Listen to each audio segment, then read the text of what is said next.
Para quem ainda não me conhece, meu nome é Adão Hermes e hoje serei eu o responsável pelo trabalho de palestra do desenvolvimento das nossas mediunidades do dia de hoje. Nós sempre iniciamos os nossos trabalhos com a leitura do Evangelho. E baseado nesse trecho do Evangelho é que nós pautamos o tema das nossas palestras e dos nossos trabalhos. Neste trecho do Evangelho, Jesus faz, no nosso ponto de vista, várias referências às nossas condutas, às nossas necessidades e o que devemos obedecer dentro das leis de Deus Pai Todo-Poderoso para termos a nossa própria iluminação. Na verdade, quando fala a luz, ninguém acende uma lamparina para colocar debaixo de um cesto. Esse evangelho se refere à iluminação, à nossa iluminação interior, à iluminação do nosso espírito. Isso, é claro, é mais facilmente percebida por outros espíritos.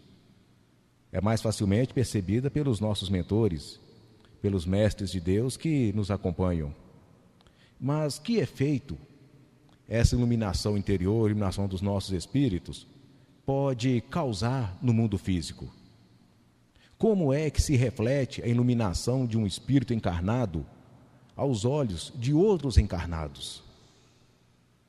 Muito poucos perceberão ou verão uma possível iluminação de um espírito encarnado. Muitos poucos outros encarnados perceberão essa condição, porque os olhos físicos geralmente veem aquilo que está no mundo físico, a não ser que aquela pessoa tenha a mediunidade, a faculdade mediúnica da clarevidência. Não seria nem da vidência, porque existe uma diferença muito grande entre essas duas faculdades mediúnicas. Mas esse ainda não é o foco dos nossos trabalhos. A iluminação interior, a iluminação do espírito encarnado, que é o que nós buscamos. Nós trabalhamos para isso, para que um dia sejamos espíritos iluminados. Só que não é fácil. Nós não vamos nos iludir e dizer que basta apenas desejar, não, eu vou fazer uma prece, eu vou pedir a Deus Pai Todo-Poderoso que ilumine o meu espírito. Na verdade, é o que Deus Pai Todo-Poderoso mais quer, é que os seus filhos se iluminem, que todos os espíritos adquiram luz próprias. É o que Deus Pai Todo-Poderoso deseja, mas isso depende de cada um.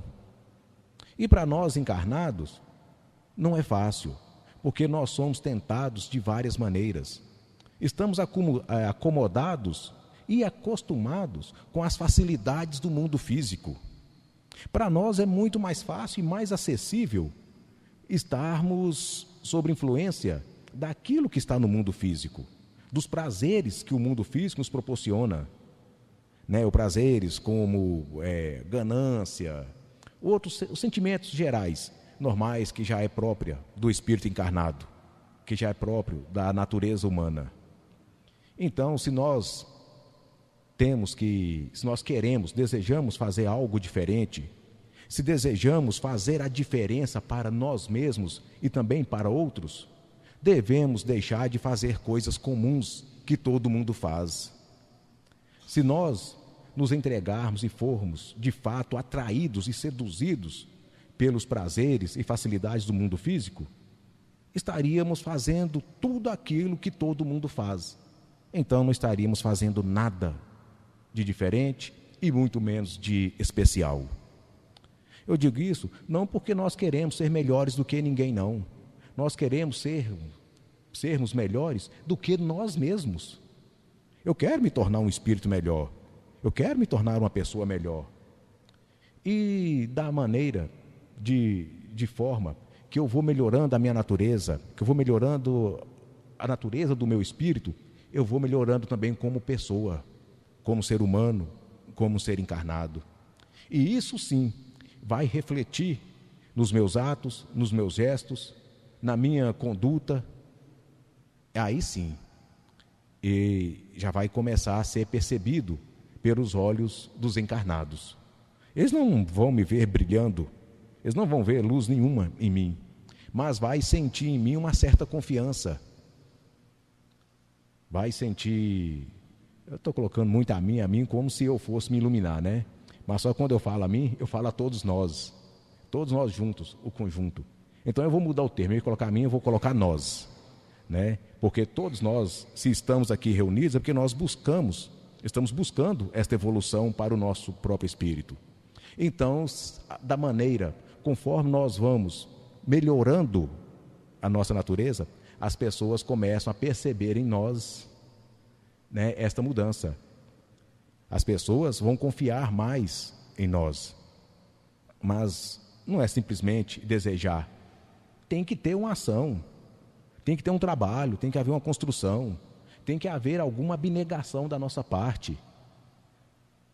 Se queremos alcançar esta condição, devemos de fato deixar para trás muitas dessas facilidades. Temos que fazer algum sacrifício, porque se trata, na verdade, de uma luta. É uma dificuldade que nós temos que vencê-la. E para isso tem que haver sacrifício, sim. Aqui nós temos que nos dedicar o tempo que nos sobra, porque temos as nossas obrigações do mundo material, do mundo físico, que também não podemos abandoná-las, porque senão seríamos irresponsáveis. E isso vai contra aquilo que é moral, que é justo, que é digno, e também demonstra o atraso da evolução espiritual. Temos compromissos, tem pessoas que esperam de nós que algo seja feito, então temos que fazer sim. Somos responsáveis por tudo que nós estamos envolvidos, não só espiritualmente, mas o assunto então que nos diz respeito é o lado espiritual. Nós estamos aqui reunidos porque estamos dedicando o nosso tempo a estarmos aqui. E se estamos aqui é porque nós temos um objetivo. E esse objetivo tira de nós a obrigação, tira de nós o desejo de estarmos fazendo coisas comuns. E queremos fazer a diferença. Primeiramente para nós mesmos e depois para outras pessoas. É assim que começa o reflexo da sua atitude, das suas atitudes.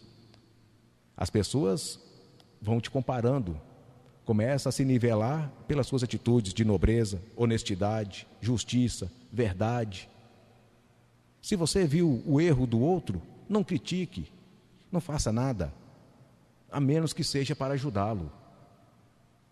Não para denegrir ainda mais a sua imagem, porque isso é um julgamento. E se você julgou o seu irmão desta maneira, assim você será julgado. É o que diz aqui. Deus julgará você da mesma maneira que você julgou os outros. Então tudo isso vai fazer diferença para a nossa vida. Eu não vou dizer depois de estarmos desencarnados, não. Já é de maneira imediata. As suas atitudes diz muito de quem você é, se você é confiável ou não, se você deve ser seguido ou não, se você deve ser respeitado ou não. Isso é conquista que você adquire para você mesmo, independente da sua condição social, se você é o empregado, se você é o patrão, se você é o tenente ou se você é simplesmente o soldado. O que vai determinar a sua moral e o respeito que os outros têm por você são as suas atitudes. Né? No caso aí do sargento, ele é obedecido pelo soldado pela imposição que a patente lhe dá. Mas não porque o soldado o respeita, porque ele é obrigado a acatar suas ordens. Mas respeito e admiração são coisas bem diferentes. Isso é parte da conquista. É onde ele está iluminando e elevando a sua condição moral. É o que nós chamamos na doutrina de conduta moral. Nós temos a conduta espiritual a ser seguida. Tem as regras que a espiritualidade nos impõe, aquilo que é certo, aquilo que é errado, o que podemos ou não fazer. Tem as regras que todos que estão na doutrina conhecem, mas existe também a nossa postura no mundo físico. Assim, meus irmãos, devemos nós mesmos nos policiarmos. Somos nós é que vamos decidir o futuro da nossa vida. E assim, nós vamos conquistando pouco a pouco a nossa evolução. A doutrina oferece tudo aquilo que precisamos para vencermos a nós mesmos, mas não garante a evolução de ninguém. Assim como nenhuma religião ou outra doutrina pode garantir a evolução de ninguém. Tudo que nós precisamos está colocado à nossa disposição pela espiritualidade maior. Cabe cada um de nós fazer o melhor uso daquilo que realmente somos e fazemos para que isso reflita de maneira positiva na nossa existência e na nossa evolução espiritual. O que estava escondido será descoberto, e será mesmo. E já é, enquanto ainda estivermos encarnados. E é agora que nós temos que começar a cuidar disto. Como nós sempre falamos, Jesus Cristo tratou do Evangelho do ponto de vista espiritual. Não adianta nada sermos o que Jesus chama, em outras passagens do Evangelho, de falsos profetas. Em outros trechos do Evangelho, Jesus cita, aquele que tem muito, muito mais ainda lhe será dado, e aquele que tem pouco, até o pouco que ele tem, lhe será tirado. Essas referências que Jesus fez neste trecho do Evangelho que nós lemos hoje, se diz o seguinte: se você não é de confiança nas pequenas coisas, não será nas grandes coisas. E se você é pouco produtivo com aquilo que Deus Pai Todo-Poderoso lhe oferece, então você não é digno daquilo que está recebendo. Se você é relapso, se você é irresponsável com aquilo que lhe foi confiado, então aquela confiança será tirada de você. E aquilo que você estava encarregado de fazer, vai ser dado para o outro que tem mais compromisso, que foi mais responsável. É assim que funciona. O mundo de luz não dá para espírito nenhum algo que ele não merece, não. Tudo é conquista. Deus Pai Todo-Poderoso não dá nada de mão beijada para ninguém, não. Ele é justo em dar para você aquilo que você conquistou, aquilo que você mereceu, que você foi digno de ser possuidor. É por isso que ele fala: aquele que tem muito, muito mais lhe será dado, e aquele que tem pouco, até o pouco que tem lhe será tirado. E o mais impressionante, será dado àquele que ainda tem mais. É assim que funciona. E isso é exatamente o que acontece aqui na Terra. Como diz a prece do Pai Nosso, que também foi ensinada por Jesus Cristo: assim na Terra como nos círculos espirituais. Assim nós falamos círculos espirituais, mas no geral, assim na Terra como no céu. É tudo a mesma coisa. Você apenas conquista a confiança que as pessoas dedicam a você. O segredo é esse: conquistar a confiança. No mundo físico, das pessoas. No mundo espiritual, a confiança dos mentores, dos ministros de Deus e de nosso Senhor Jesus Cristo. Se trata exclusivamente disso. Então, o nosso objetivo é esse: evoluir e conquistar para nós mesmos. Mas é claro, se nós estamos falando de conquista do mundo espiritual, não devemos adquirir esta luz somente para nós. Se você teve a capacidade de iluminar o seu espírito no mundo espiritual, que naturalmente vai refletir no mundo físico, seja merecedor desta luz. Tem umas preces que nós pedimos à espiritualidade maior que nos ilumine, para que iluminados possamos iluminar os caminhos daquele que nos foram confiados. Não devemos ser egoístas com as nossas conquistas. Se você conquistou, ótimo, maravilha, merecimento, é mérito seu.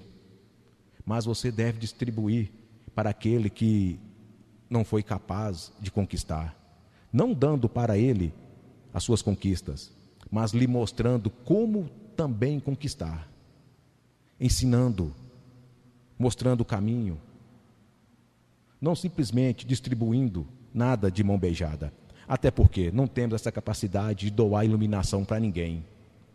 Mas se você está iluminado, então você se torna o farol de outros. Mostre o caminho, oriente. Isso é prestar a caridade, é ajudar o seu irmão a evoluir. Até porque nós fazemos parte de um único povo. Você não vai evoluir sozinho. Você pode evoluir até um certo nível, até uma certa dimensão, mas você ainda vai estar preso ao seu povo, aqueles que espiritualmente está ligado e depende de você, que não atingiu a mesma evolução. É como se você se tornasse o pai dos outros. Quanto mais evoluído, mais responsabilidade e obrigação você tem. Por quê, meus irmãos? Evoluir não é simplesmente você adquirir conhecimento, poder para si mesmo. Não é assim que age Deus Pai Todo-Poderoso. Quanto mais você tem, quanto maior é o seu espírito, maior é a sua responsabilidade com os outros. Não para dar nada de graça a ninguém, mas ensiná-los também a evoluir.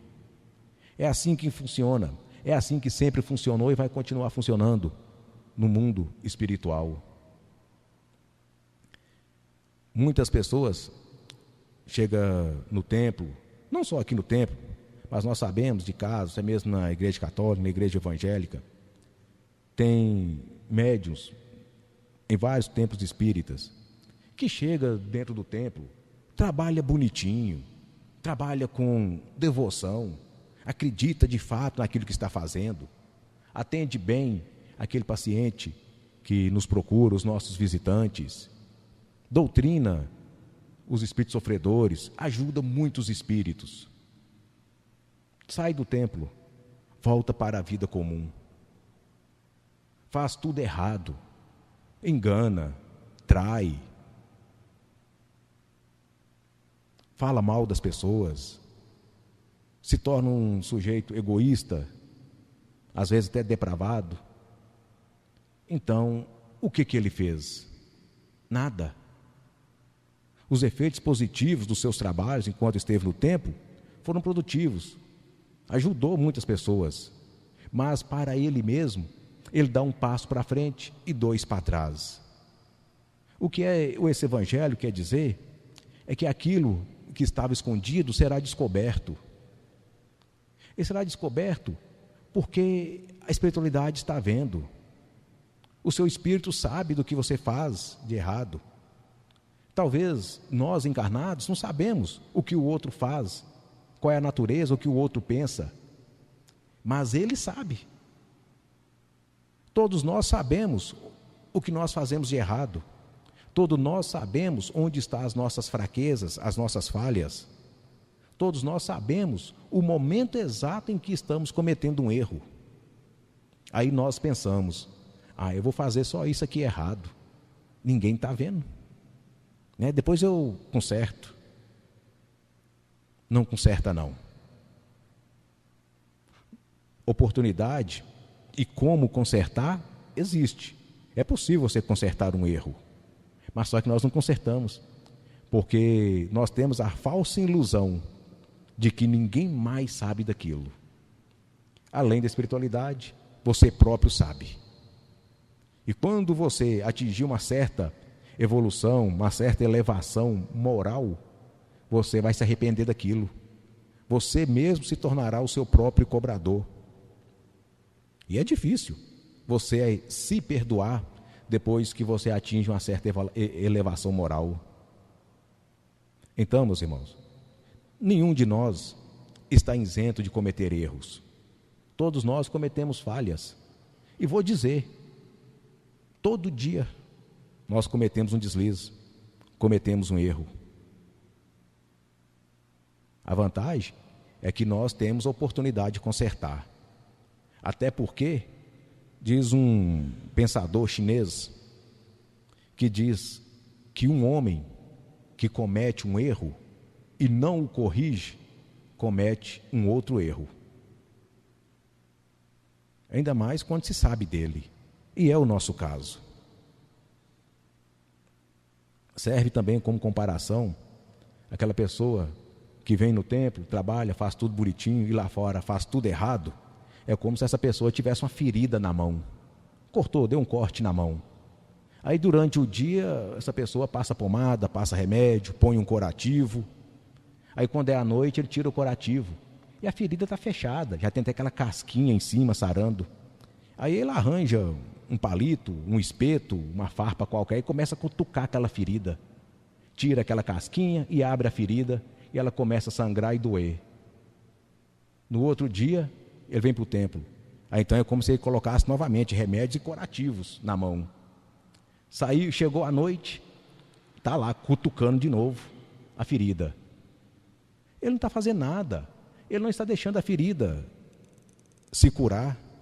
Pelo contrário, cutucando desse jeito, ele até pode ainda adquirir ali uma infecção, se tornar uma coisa ainda muito mais grave. Então, meus irmãos, a oportunidade todos nós temos igual. As oportunidades são iguais para todos. Como eu disse no início, a doutrina não garante a evolução de ninguém. A doutrina te dá toda a ferramenta, toda a estrutura, tudo o que você precisa para você evoluir o seu espírito. A doutrina não vai evoluir ninguém, não. Então é você que faz a sua própria evolução. Então, se você está na doutrina, está praticando a sua mediunidade, está praticando ali a sua caridade, está se elevando espiritualmente e moralmente, o que é que nós não devemos ser? Nós não devemos ser aquele cutucador de feridas. Temos que manter os efeitos benéficos das nossas ações o máximo que pudermos. Porque não adianta nada você ganhar alguma coisa de manhã e quando for à tarde você jogar fora. No final do dia, o que é que você tem? Nada. Nada, você está perdendo o seu tempo. E o pior de tudo, as suas atitudes são levadas como parâmetro e base para outras pessoas. Se alguém se perder por sua causa, você se torna responsável por ele. Você vai ser cobrado por isso. Você, peraí, mas eu sou responsável pelo fracasso do outro? É. Se aquela pessoa se espelhou na sua atitude, se você conquistou a confiança daquela pessoa, e por suas atitudes aquela pessoa se perder, você passa a ter sim participação na derrota do outro. Você, mas isso é injusto? Não, não é injusto. Foi uma condição que você adquiriu. Quanto mais você tem, mais responsável você é por aquilo que você tem. É a responsabilidade da evolução. Se você não quer ter responsabilidade com ninguém, se você não quer ser referência para ninguém, então que você não seja nada. Então que você não seja ponto positivo para ninguém. Mas não é assim que nós queremos. Não é assim que a espiritualidade nos vê. E também não é assim que nós nos vemos. Todos nós queremos evoluir. E se você está evoluindo, você vai adquirindo, na mesma proporção da sua evolução espiritual, responsabilidades. Ou alguém pensa que o nosso Senhor Jesus Cristo não tem responsabilidade com ninguém aqui na terra. Aqui no Ocidente, a maioria é cristã. A maioria das pessoas no Oriente é cristão. É o segundo maior entendimento religioso do planeta, é o cristianismo. Então, por causa disso, Jesus, que é o mesmo espírito de Sananda, tem responsabilidade com todos nós, porque nós nos espelhamos e seguimos os ensinamentos e exemplos dele. Então, meus irmãos, que possamos não perder tempo com ilusões deste mundo físico que é passageiro. E passageiro, e digo, passa muito rápido. O que é 70, 80 anos diante da eternidade? O que é apenas mais uma encarnação diante de tantas que já tivemos? E se estamos aqui hoje, ainda encarnados, é porque falhamos em todas as outras. Mas pelo menos agora, os nossos espíritos estão mais empenhados em aprender, está mais empenhado em buscar esta tão almejada evolução. Sempre dizemos, não é fácil. Não é fácil porque nós estamos em um mundo onde a natureza deste mundo nos oferece muitas facilidades e prazeres. E é mais cômodo para nós nos entregar a essas facilidades. Não que devemos ignorar tudo que está à nossa volta. Então quer dizer então que se eu trabalhar, tiver ambição de ganhar dinheiro, adquirir um patrimônio, é errado? Não, não é errado, não é nada disso. Se você conquistou, ótimo, parabéns, maravilha, foi mérito seu. Mas você não deve servir ao mundo físico. Você deve fazer com que o mundo cívico lhe sirva. É diferente. Não seja escravo de nada que esteja no mundo físico. Nas palavras do nosso Senhor Jesus Cristo, Ele diz, se você quer me seguir, que siga, mas deixe para trás todos os seus tesouros, tudo que você tem, inclusive pai, mãe, irmãos, filhos, tudo deve ser deixado para trás. E isso Ele fala que é após o nosso desencarne, que é muito comum. Vai chegar um dia que todos nós vamos desencarnar. Aí o sujeito desencarna. Primeira coisa que ele lembra, a minha casona, o meu dinheiro e minha fazenda. Quem é que vai ficar com isso? Será que vai ser para o próximo marido da minha viúva? Ou será que os meus filhos vão jogar tudo fora? Não é justo.